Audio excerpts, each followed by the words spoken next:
Good morning. Happy Mabon. It's one of my favorite days.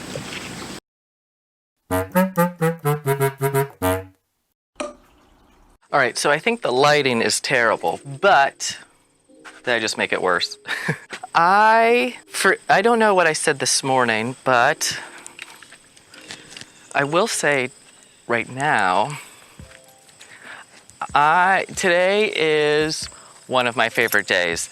I have always loved the autumn equinox. There's something magical about it that just really speaks to me. I always get super jazzed and energized as I'm doing my jazzercises right now, apparently. But I think I'm going to cut whatever's going on here the last couple days. I always feel better after getting the hair off my ears.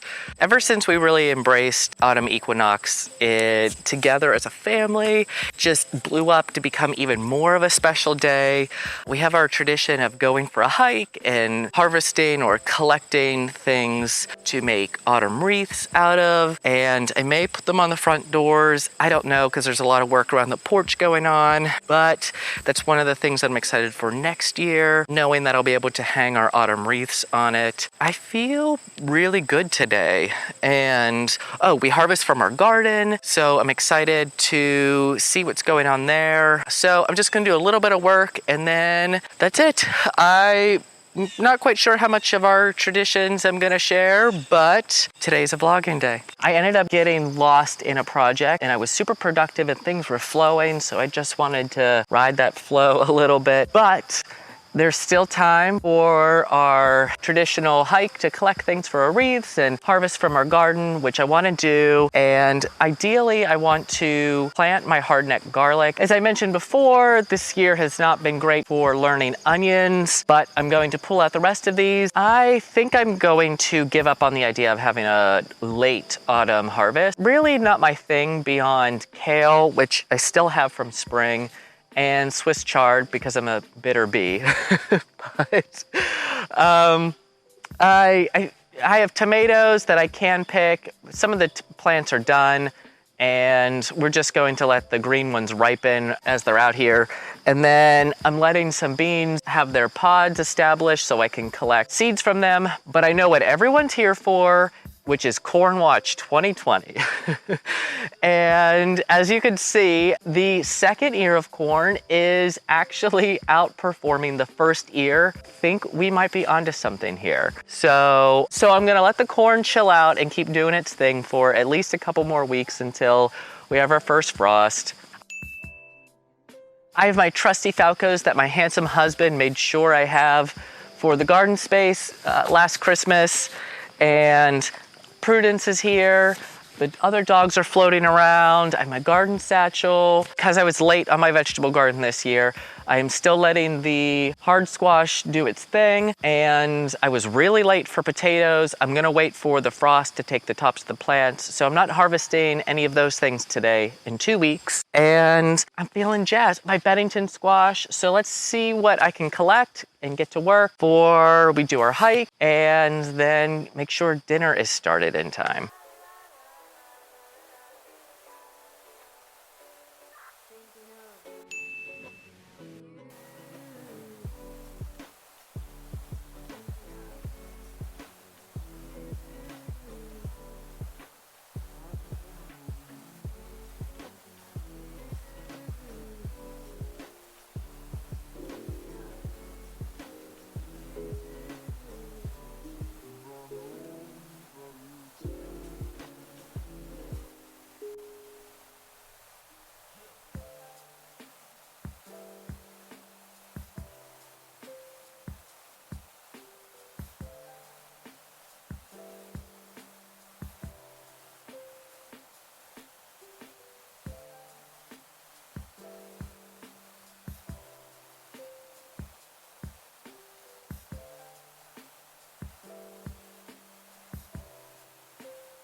Look at these beggars. So many treats for them today. You just saw part of what we collected in the garden. I have 2 more summer squash. I harvested some kale, more kale for munching. The onions, I am going to say I'm going to be happy with what I got. Did I meet my goals for the alliums? Not particularly. I did learn from them. I'm going to maybe make a tomato salad with them or something. No French onion soup from Caleb, but that's okay. I'm excited for my bush beans for next year because this is probably the hardiest stock that I've gotten from saving my own beans. So I'm waiting for those to come to pod and dry out. I'm having the onions dry out. My Bennington squash, I think I picked 4, maybe 5. There are 10 still growing on there. And I don't know what it is about that back corner, but that is the place to put them. They are protected from the change in the weather right now, or they're just a little bit hardier, but I am going to let them do their thing because I also have no idea how I'm going to cook them. Like I said, tomatoes still ripening on the vines. Some of my tomato plants are actually fine. Corn, I'm gonna let jam out because we have 1 ear coming in and the rest is for decorating. Oh, I harvested our peanuts. The peas are coming up. I will get a harvest out of them. And it's just been a super lovely day. The scent of marigold is very potent today. So, oh, and my herbs. We're going to dry out herbs. Some of our basil is a little worse for wear, but it's so flavor filled. So I'm excited for what we collected. So now on to tradition and then ending the day with a family recipe. So the thing with Mabon is it is the official start to soup season, as Caleb calls it.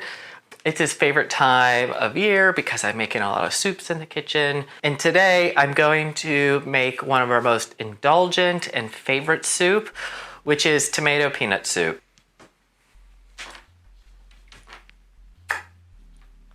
Okay, so I'm gonna scooch just to sort of show you what I am working with as far as our favorite soup. And the great thing about it, outside of it just tasting really great, is it's simple to make. It's pretty much staples in ingredients for what we have on hand. And let me just run down what that is. So it's roughly 2 pounds of onion. We use the yellow cooking onion, though you could do 1 pound of onion and 1 pound of celery if that's sort of your jam. And we use 3 pounds of sweet potato. There's 48 ounces of a crushed tomato or puree or whole canned tomatoes. It sort of doesn't matter because once it cooks down, it just gets pureed anyway.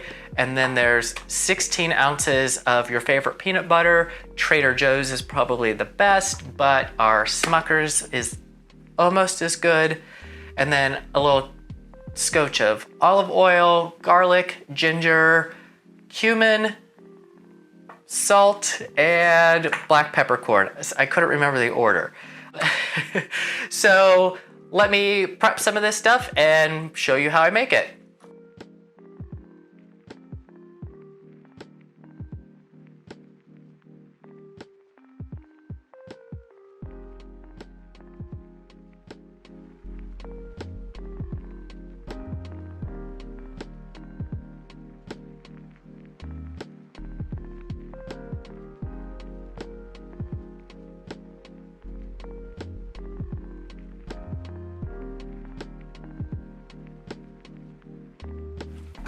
All right, so I like to place the onions on the bottom because when I drizzle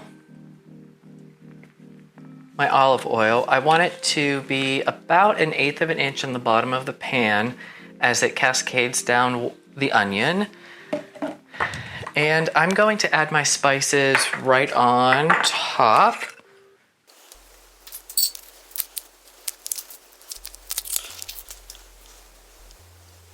It's about 1 tablespoon of cumin.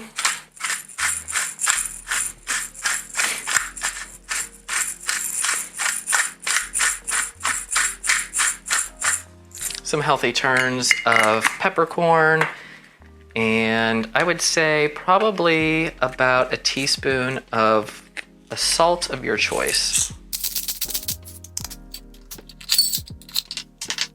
And then I add my sweet potatoes right on top. The great thing about sweet potatoes is that they cook relatively quickly and they reduce down nicely.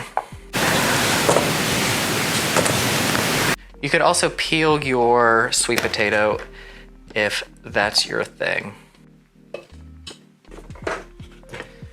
So you'll set your burner to about a medium high.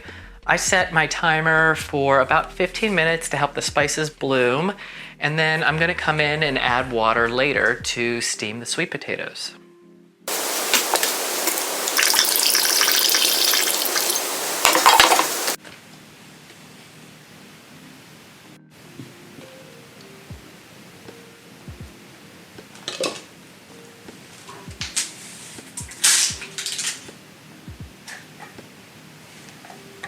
So now we are just going to add our whole thing of peanut butter.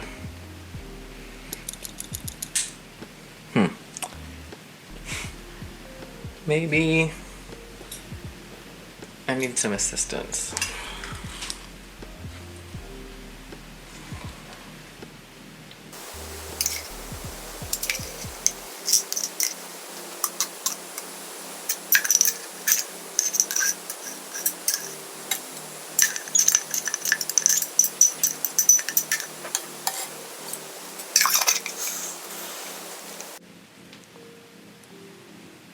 Now it might look a little gross, but it smells amazing with the cumin blooming and the peppercorn and now peanuts.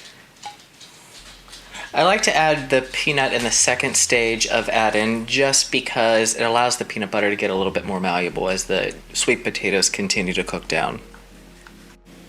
Now you just add your tomatoes, puree or crushed.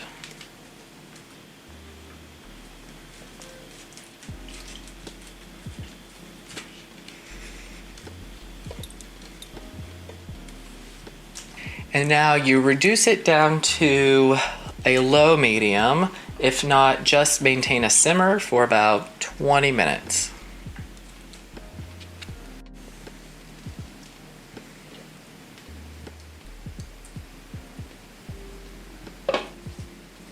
Now is my favorite thing when making soup, and that's to pulse and puree it. Caleb got me this emulsifier blender a few years ago, and I will tell you how much easier my life has been making soup.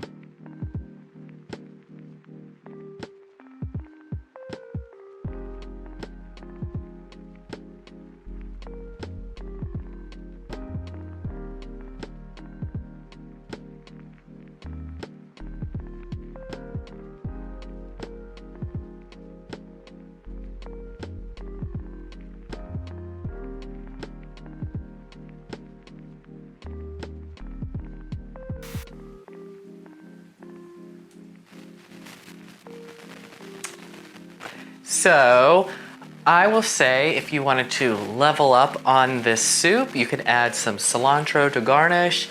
Caleb doesn't like cilantro, so we don't add it. Or you can add kale chips for like a crunch factor. I think that kale chips are wonderful. I unfortunately don't have any, but I'm going to indulge in our favorite soup for Mabon.